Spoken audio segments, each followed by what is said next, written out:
بسم الله الرحمن الرحیم.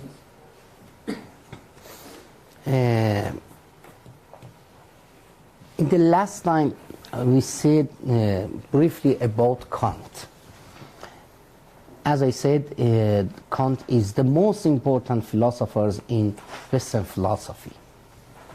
And perhaps we can go, modernism is based on Kant's thought. And he was very clever and tried to understand all things, all problems in philosophy before him. And most of them was the agnosticism of Hume. You remember that Hume, about the existence of external world, had a agnostic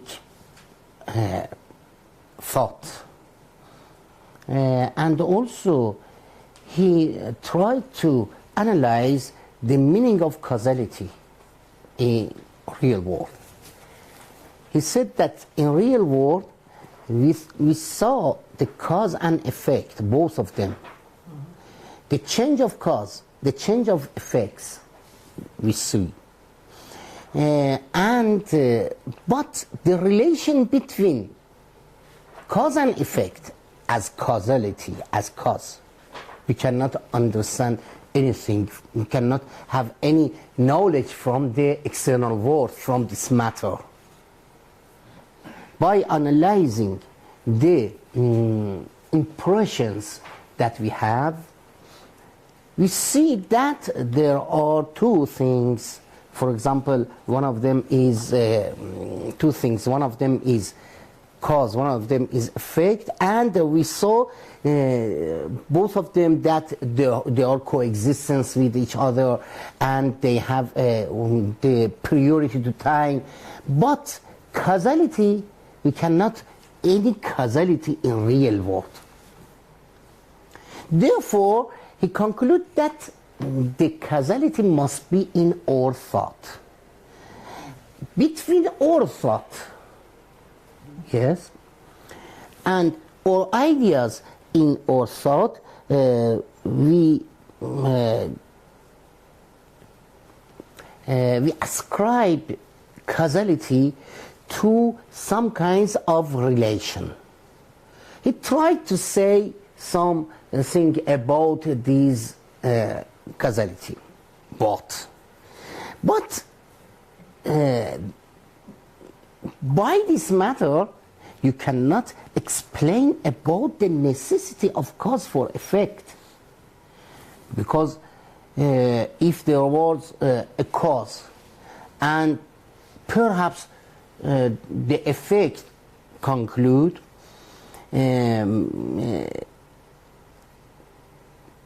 perhaps it is a law of nature. We don't have any law of nature. Therefore, if I want to be warm, then I don't know. I can go near the heater. Perhaps I go to heater and I don't have any warm place. Yes, yes. And also, it is very important to have the meaning of necessity. What is we have the meaning of necessity between two things?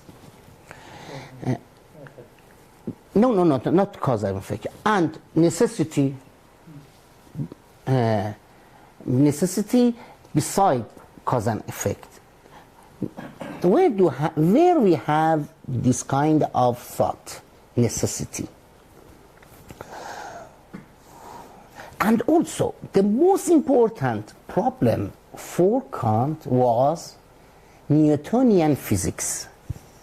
As you know, the laws of physics. For who? For Kant. For Kant.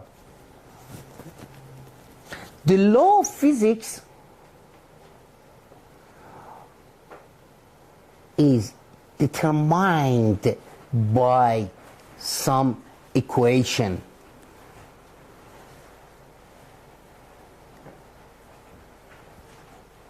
For example, if you hit a metal, it will increase. Yes? In all time, in all situation, in all moment, in all places, and all metals. It is a law that has necessity, as if a kind of necessity.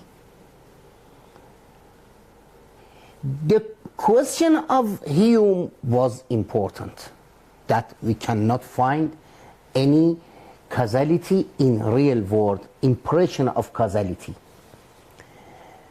And we cannot gain any kind of necessity between cause and effects. By laws of Newton and laws of physics, we have necessity. We say necessarily if we heat a metal, it increases. Like melting, Increase, yes. How we can solve these problems? This is products. We cannot have any causality from the real world and any necessity from real world between cause and effect. But we have some necessary propositions of physics. How we have these kinds of necessity? How we can explain this matter? I want to add something that anticipated to Hume and also Berkeley and Leibniz in some other source, some other picture, some other view. That we have two kinds of propositions. Two kinds of propositions. One of them is the propositions in logic. For example, I say that all the students of university have diplomas, from the high school, for example, and it is necessary because the student of university is who has obtained these diplomas. By this matter, or perhaps we can say all triangles has three angles necessarily. All triangle has three angles necessarily. And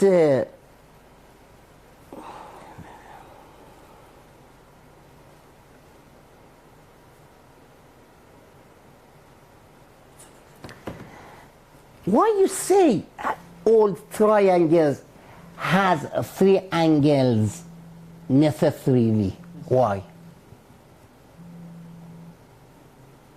Is there? Can you imagine a triangle without triangle? No. It's not called triangle. Yes. Why you say necessary? it is necessary to for triangle to have 3 angles. Why? Why we can say this matter? Because you need to have a triangle name. Because having 3 angles is primary quality of the triangle. What primary? The notion of Without 3 angles, there can be no triangle. The word triangle itself means 3 angles. Oh, yes. Triangle means to have 3 angles. Yes. Therefore, if you say triangle has 3 angles, you say triangle is triangle. Yes. With analyzing triangle, you gain this knowledge that triangle has 3 angles. Therefore, in this kind of propositions, that in them the subject and the predicate, both of them are the same, or the predicate is a part of this one. The part of this one, you have a necessary proposition. All triangles have 3 angles necessarily, because triangle means 3 angles. If somebody asks you why fire is warm, what's your answer? Why fire is warm? physical elements which No. Why fire is warm? Because the nature of fire is to burn. Not the nature. Fire means which has effect, which has warmness. Yes. The source of warmness. Yes, the source, but you have, if you cannot imagine a fire without warmness, because fire means warmness. Yes. We have a lot of things. We have some definition from these matters. For example, you say that the human being is a thinker animal. Yes? Necessarily. Why necessarily? To distinguish him. Yes. Why? Why three thinker animal is thinker animal? Because if we analyze the human being is not other than thinker animal. Thinker animal is other meaning or analyzation of human being. And you cannot ask why human beings are thinker animals, because thinker animals means human being.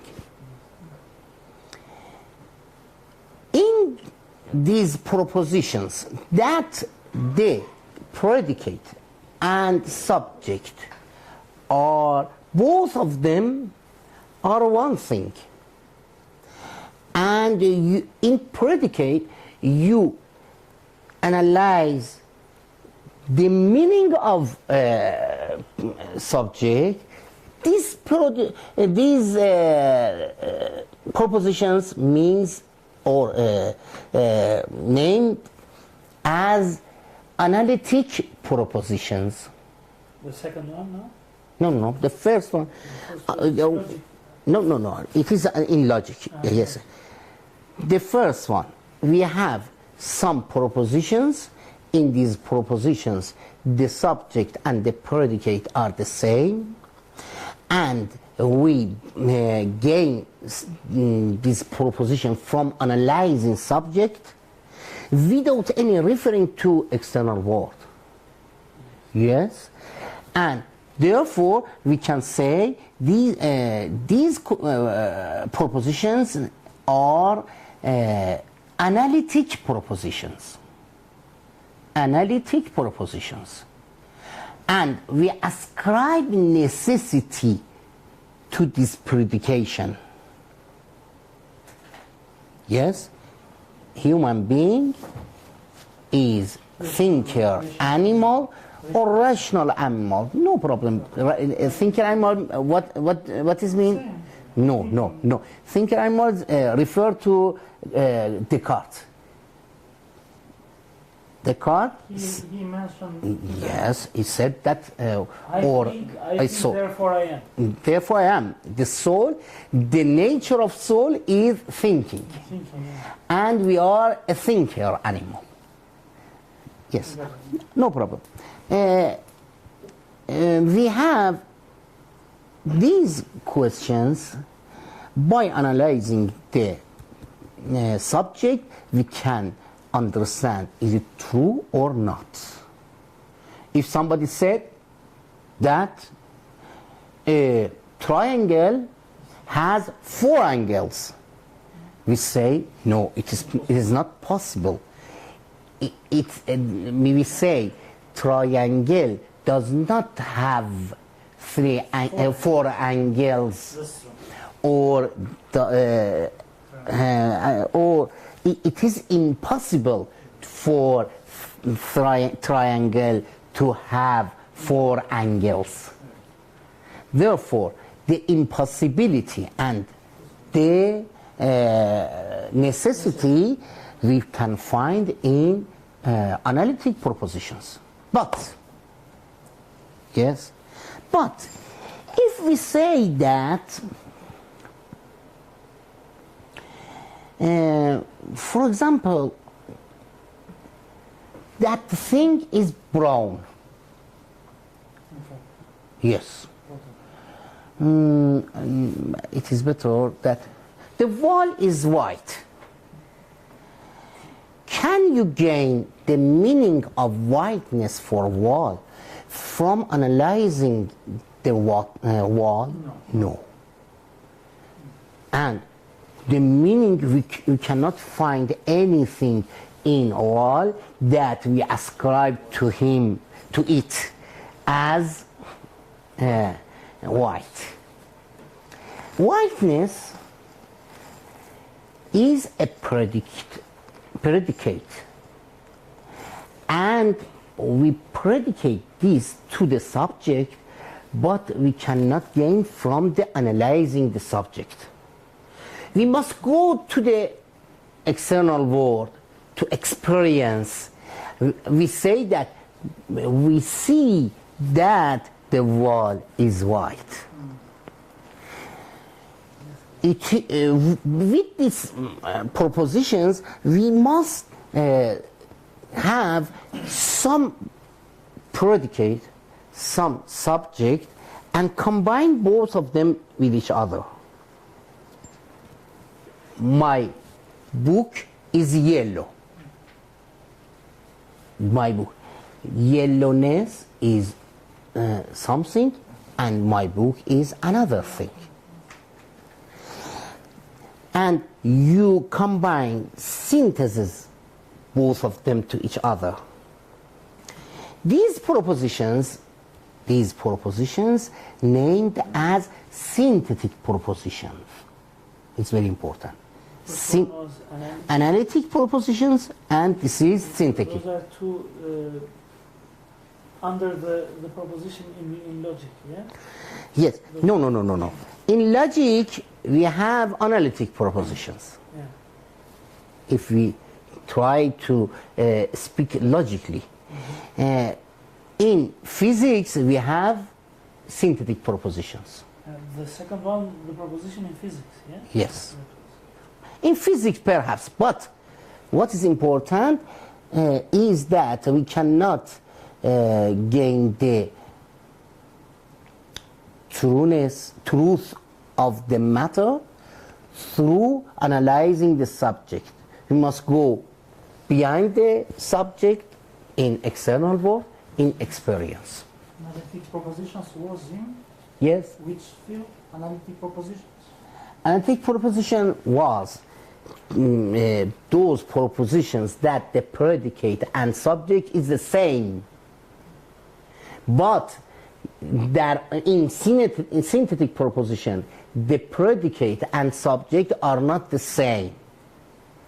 Yellowness is something, book is another thing.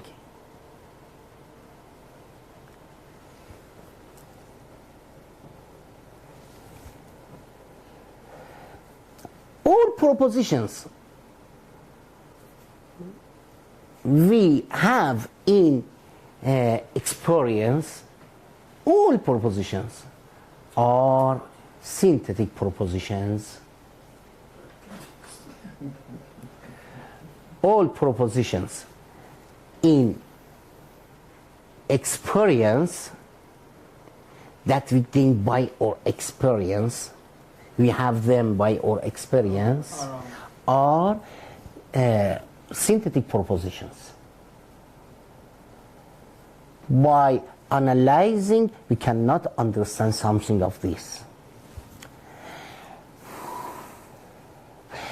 If I say, I'm asking, if I say coffee is brown, it is a synthetic proposition or analytic proposition? Analytic proposition. Why? Because always coffee is brown. We have a kind of which is not brown, but all the coffees are brown. All the coffees? No, not all. If yes, yeah, we have some green. Coffee, yeah, by itself it is green. Yes. As, If I am answering this question, if the coffee means one thing which is brown, it is analytic. But if you try to show something in experience, if we go beyond our understanding of coffee and explain about the color of coffee in external world, it is a synthetic. yes. Because of that, some people said that we have green coffee. We have green coffee in experience. They say this matter by the experience. Yes, there is experience. Because of this, in some languages, to express a word about the brownness, they named by coffee. Yes. مثلا kahve'i. Yes. In our language. In orange. Cafe. Yes, we have. Because this kind of Yes. is analytic. And if we are No. going to see, No. If we are going to see Yes. some kinds of coffees, okay, this is Yes. synthetic. We say kahve. In Farsi, we say kahve. If you say kahve is kahve, I say, how do you understand kahve is kahve? He says that by analyzing kahve, we understand it is kahve. But if you say no, by referring to external world, we understand kahve, I say synthetic. Therefore, perhaps you have some coffee, kahve, that are white or green. And you say it is kahve, but it does not mean all kahve is kahve. Yes. Kahve is a name. And And it is due to you. If without referring to experience, you understand this matter, it is analytic. If you have something in experience, you gain some knowledge from the experience, it is a synthetic proposition. Yes? So is it the way I understand it is, for instance, this case of coffee, that if the question is it possible for coffee to exist without having a brown color? Mm-hmm. If the answer is yes, then it's synthetic. But if the answer is no, then it's analytic. No. Perhaps. You find every, for example, every human being with eyes. Every human being. Yes? And you say every human being has eyes. Yes? Is it possible? Is there any human being without eyes? You say no. But it is not necessary for a human being to have eyes. Without eyes, it can be a human being. What you say is in external world. In external, perhaps every of them can be that matter, but it is possible to be other than. It is possible in future, perhaps in future or in past.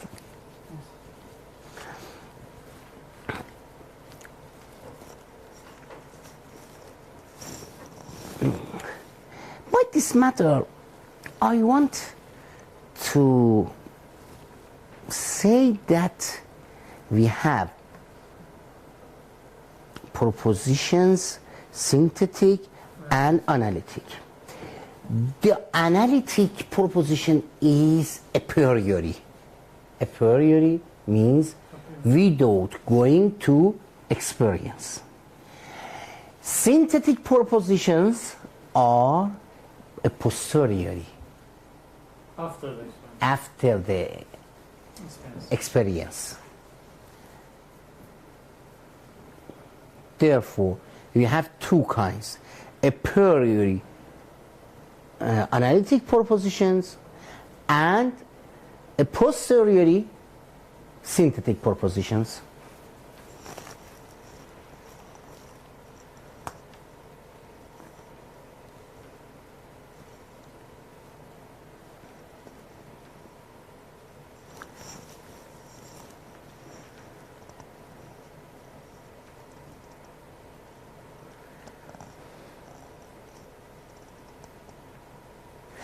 Let's examine necessity.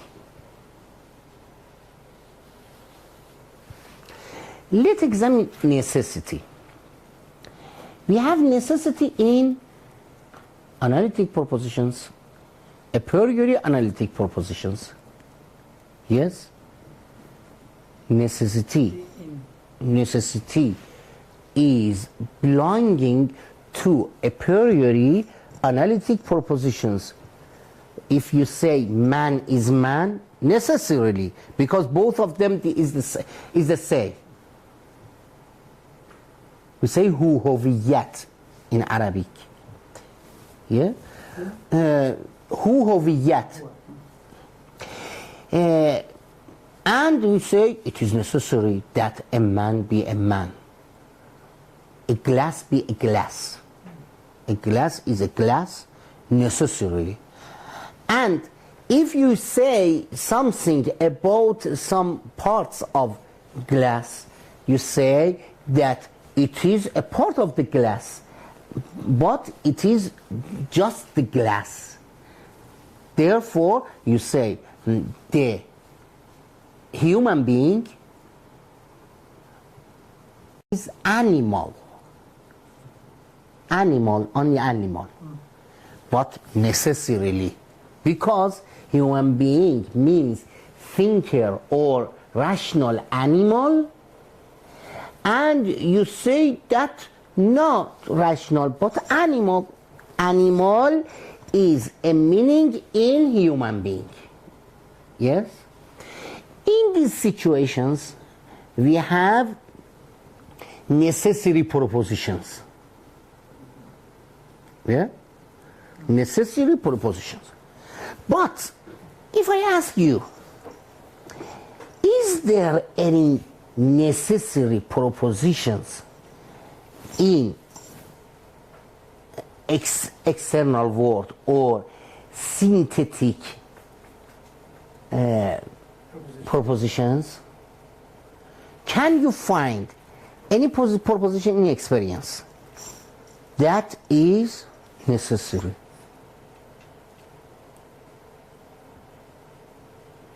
Please think. Can you find? God is one. No.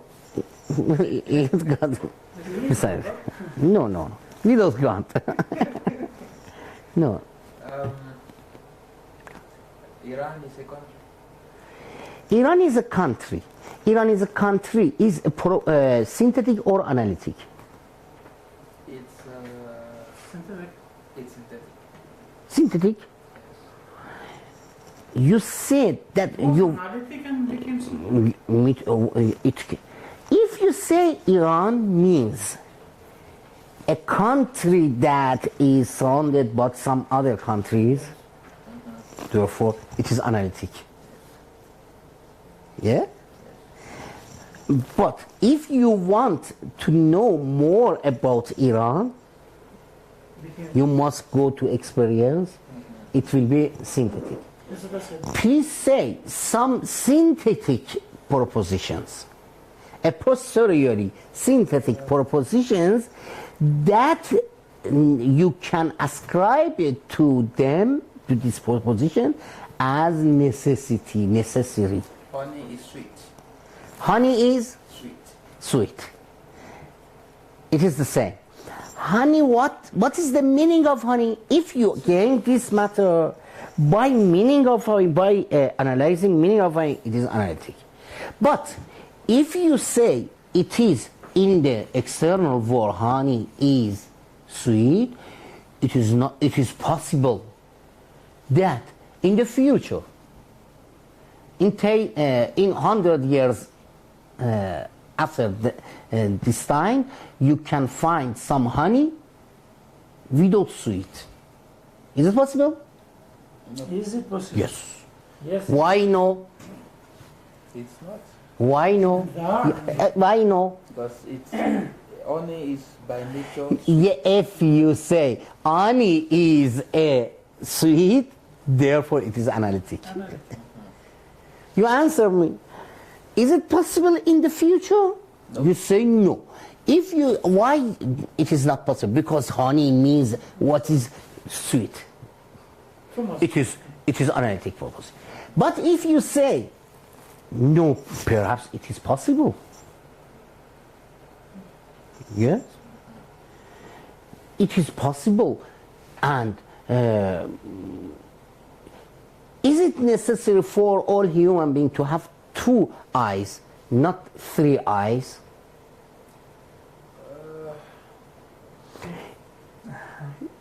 Three eyes? Yes.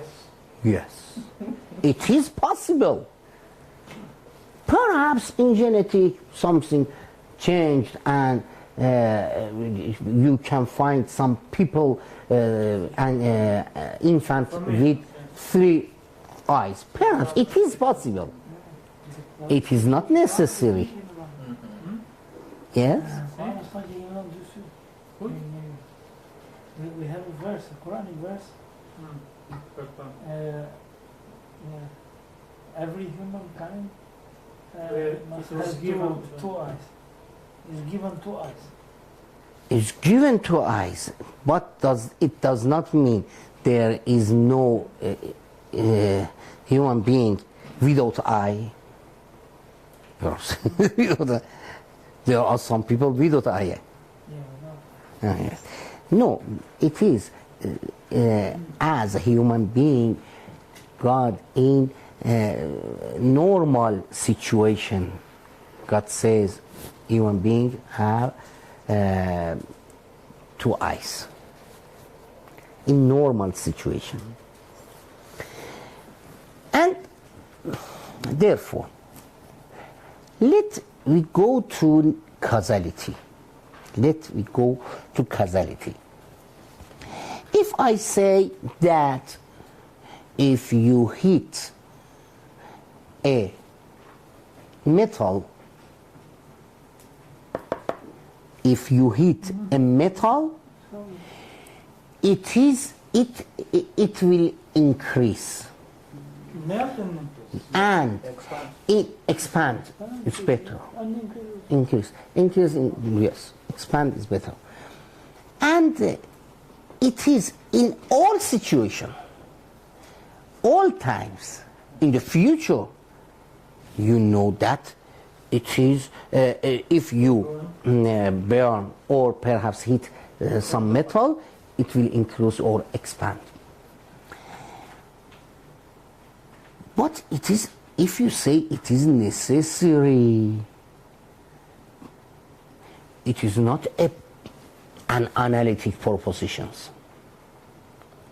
If you say it is synthetic, how can you explain necessity to it? Yeah, it is the problem of Kant. Kant said that we have another kind of propositions. And besides this, a posteriori analytic, a posteriori synthetic propositions, and a priori analytic propositions. Yes, he say we can have a priori synthetic propositions. Kant said that. Kant said. The most important thing is that Kant tried to explain that we can have a priori synthetic propositions.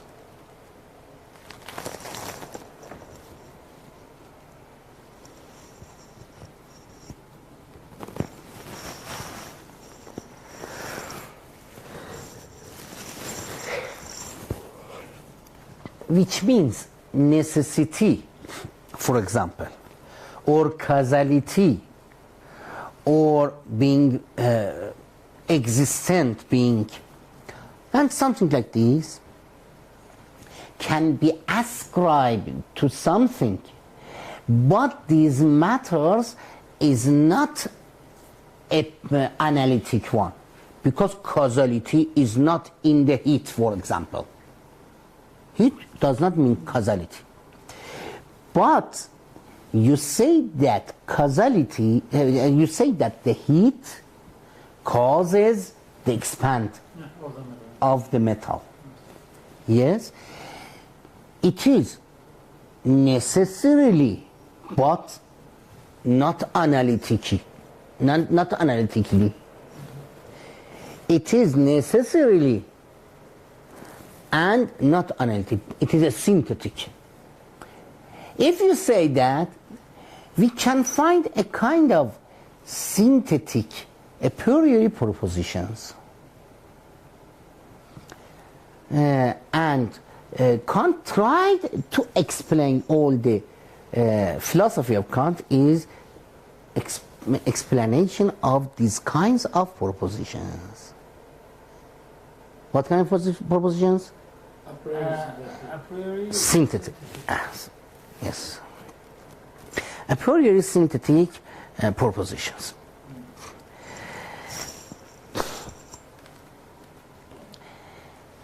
In the last time, I said that for Kant, another thing was important. For example, you say external world. What do you mean by external world?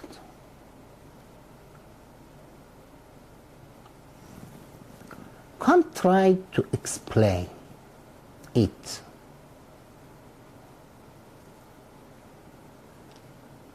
That we have a lot of appearances of all things in our mind. Yes, we have a lot of appearances. These appearances, he said, as phenomena. Yeah, from something.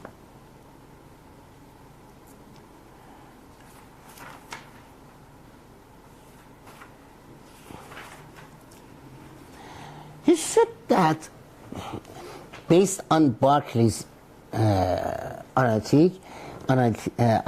analysis, he said that if you say it is a pen, it is a pen, what do you have in your mind? Only you have appearances of the pen in your mind. But somebody says, what is pen in itself? Kant can say, I don't know. But I have some appearances of pen. For example, is color and is useful. I know, all things. Therefore, we have some noumena, perhaps, in external world. And we don't have any knowledge of this nomen.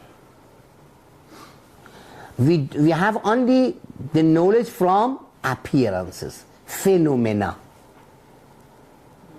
Yes. Yes? Yes. Noumena are things in itself. In itself. Nomen means things in itself. Phenomena means thing as appear for me. For me and for someone. For me. Only by the moment, for me. Appearances for me. And noumena, thing in itself. Do you have any knowledge from noumena? No. All of our knowledge from phenomena. Yes? Therefore, I must say that what is these phenomena that I know about the matter? For example, I say metal is a phenomena. Yes? Heat is a phenomena. And heat makes metal to expand. See? In itself it is nominal. Yes, but you can. What you have from metal is appearances, phenomena only. No, I meant about the fire. Heat. No, heat like this. Fire, what is fire? You have some phenomena from that. Yeah? What you see. Appearances. Yeah? And if you ascribe to something as metal, you mean its appearances. Not you mean it is metal in itself. Because I don't know what is metal in itself. Metal is a phenomena and heat is a phenomena. I have these phenomena, and from these phenomena you understand that it will be expand. Yes? Expand is a phenomena, and all things you have in phenomenal world. Yeah?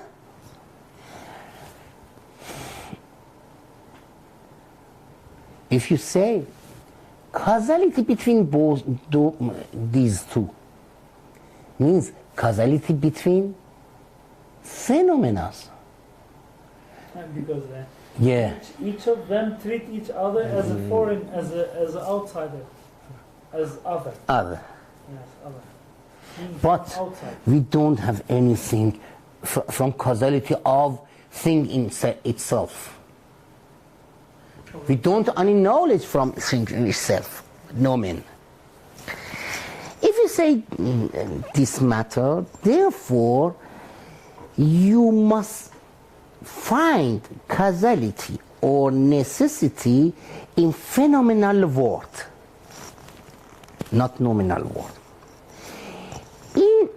In the past, for example, in Aristotelian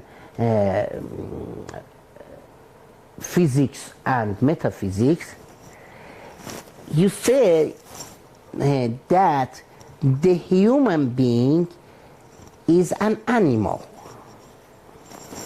and you refer to human being in external world as it is an existing being.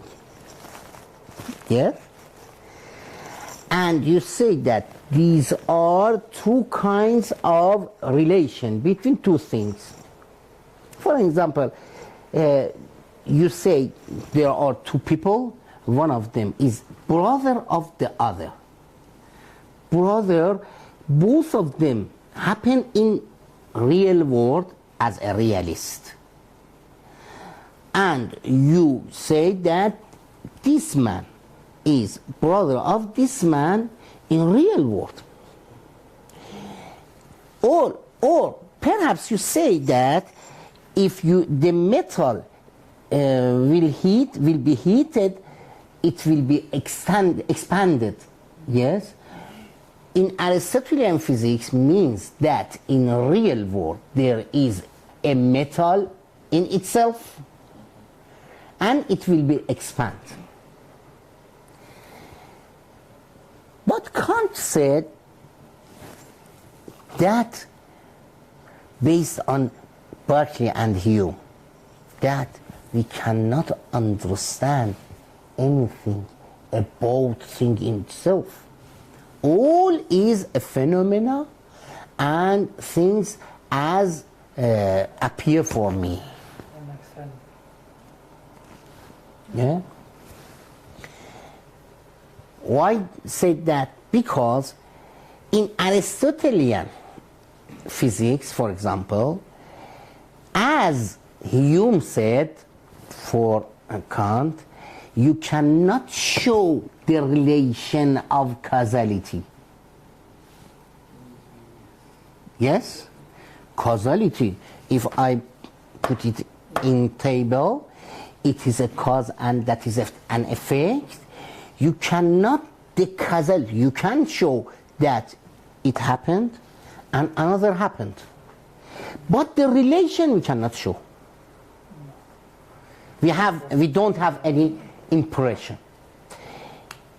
It was what Hume tried to analyze.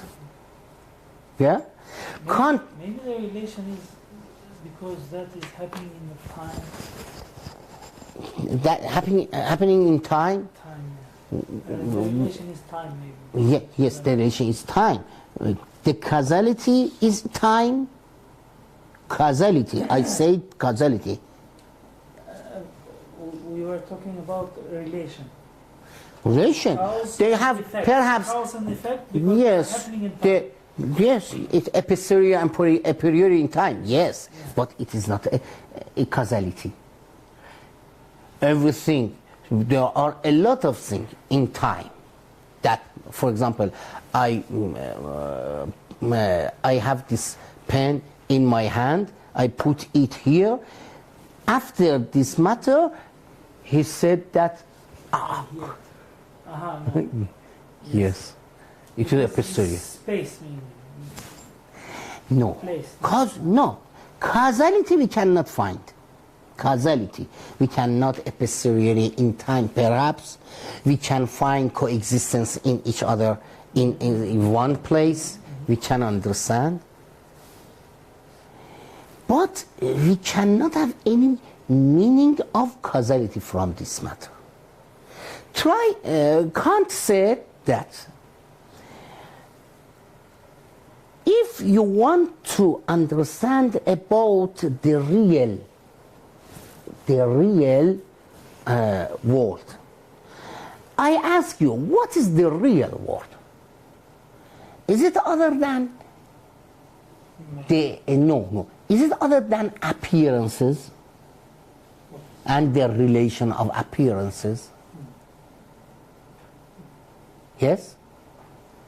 Appearances are. What do you mean by real world? Real world is all of these appearances for me. Real world. No, I was thinking about the things in itself.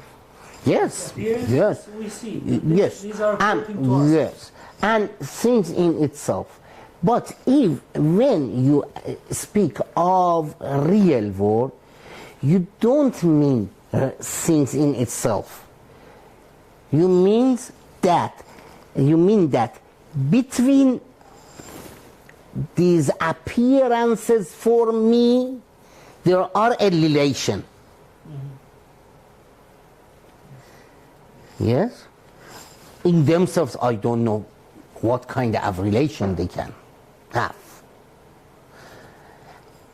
If you say that, therefore, you, instead of you try to have some sameness between your mind, knowledge, and the real world, that is impossible, as Berkeley said, that you have only appearances, and you cannot say in real world it is like this, it is everything. And in external world we have something as object, and in our thought we have something as subject.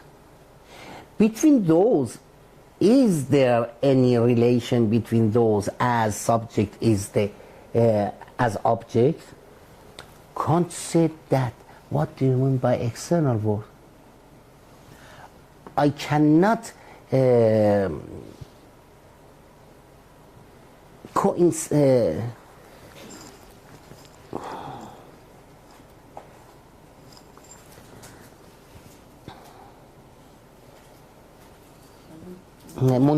منطبق انطباق.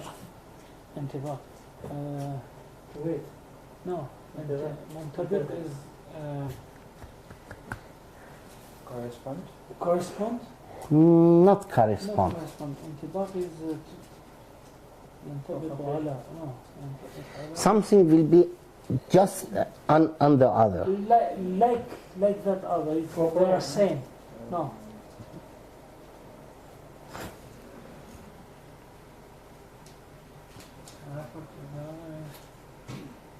Yeah, same. Yes, no problem. Yeah, we Yes, understand. yes, الانطباق. yes. And we can, yeah. You try to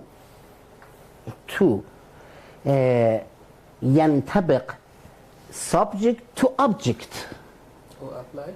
Apply. Apply. To apply subject to object. But Kant said, I apply object to subject. Yes, because he considered the Yeah. inside, not the external one. What's the external one? External one is appearances. Yeah.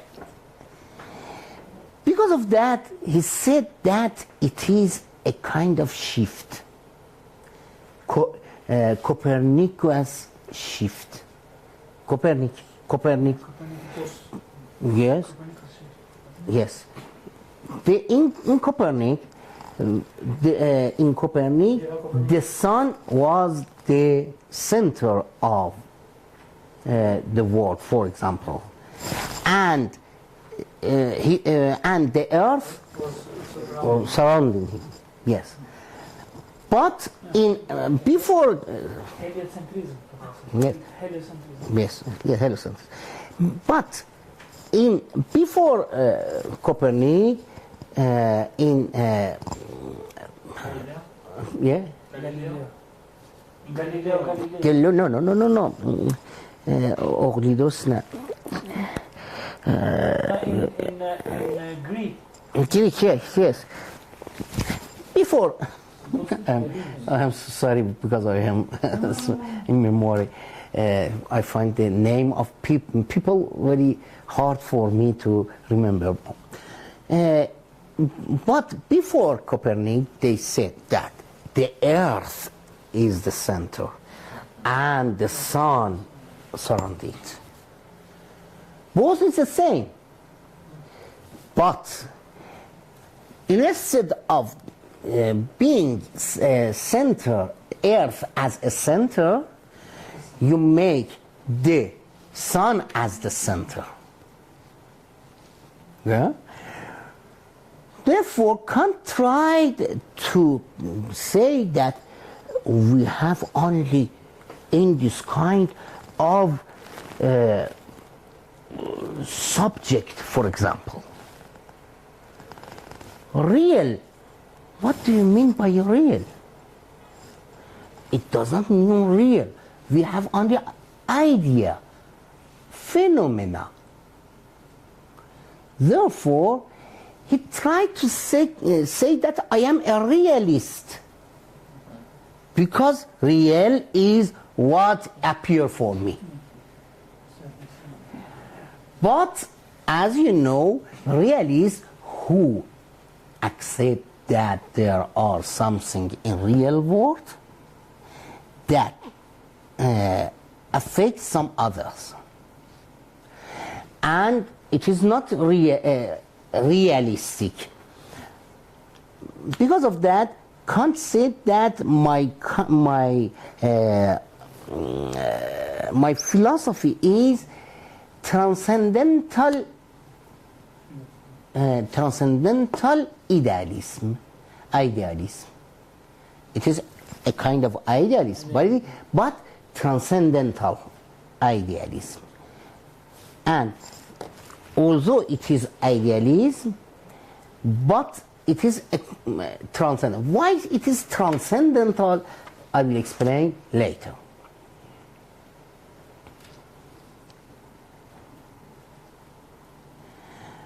First of all, Kant said, you say something in real world. Real world. What is the meaning of time and space? Time and space is a situation of noumena or a situation of phenomena. We don't have any meaning, any understanding, knowledge from noumena.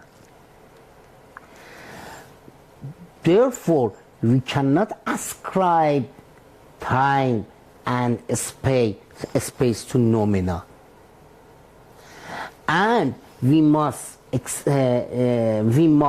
ascribe time and space to phenomena world. And all phenomena you have is involved with time and space.